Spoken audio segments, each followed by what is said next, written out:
Ini asnya yang patah.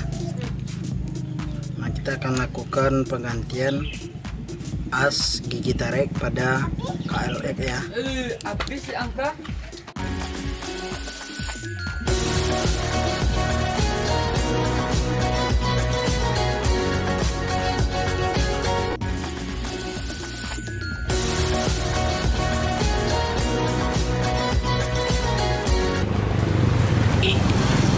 Oke, ini ya teman-teman, ada yang gigi patah. Ini saat melakukan starter atau mengengkol. Nah, inilah yang membuat susah di engkol. Nah, ini udah dua ya, bukan satu aja lagi, dua yang sudah patah. Nah, kita akan coba nanti lihat lagi yang bagian dalam, karena sepeda motor Klx ini saat dilakukan proses pemindahan gigi dia akan agak berbunyi-bunyi. Nah, coba kita buka terlebih dahulu ya teman. Jadi ayo.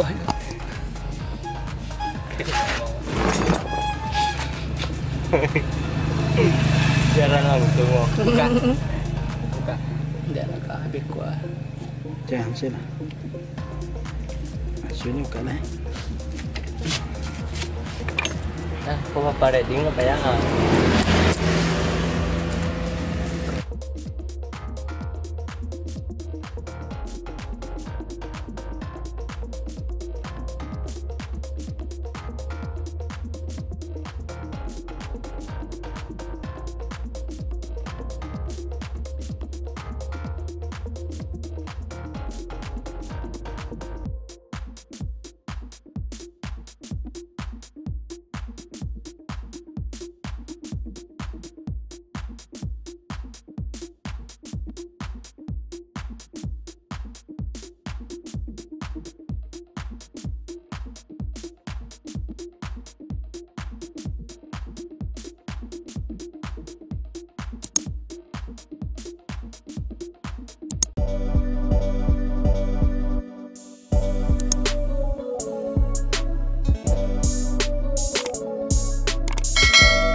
Lebih bisa ini kita nggak.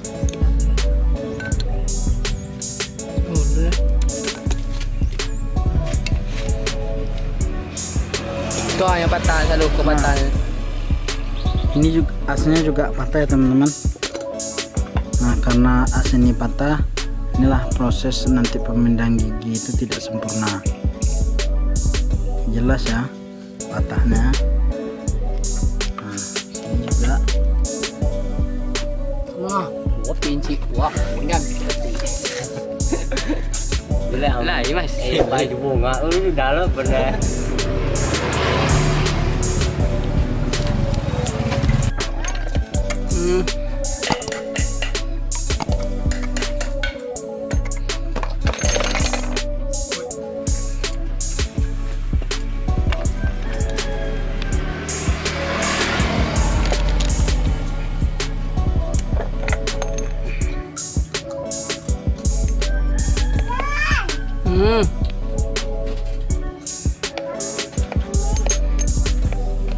Tuhan patah.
Tambah.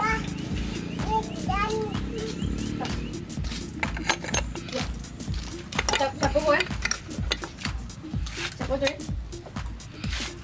Tehnya. Gulanya weh. Bang. Uy. Nah inilah ya teman-teman, ya as yang patah tuh, as pemindah gigi ya, gigi 1, 2, 3 ada berada di sini. Nah as inilah yang akan kita ganti. Oke.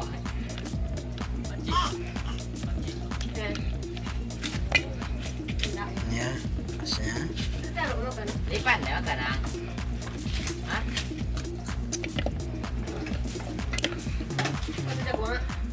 Ya.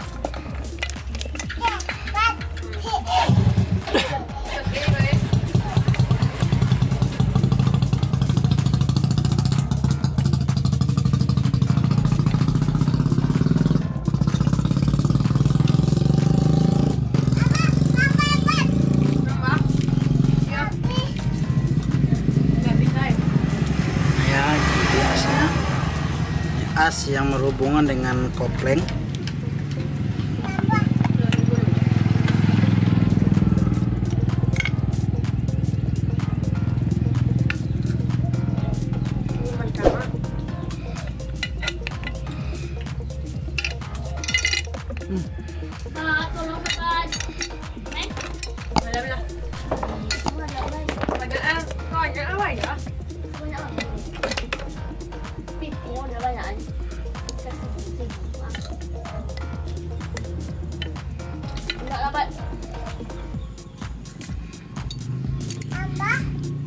Ini asnya yang patah. Nah kita akan lakukan penggantian as gigi tarik pada Klx ya. Habis angka. Nilai. Tadi air.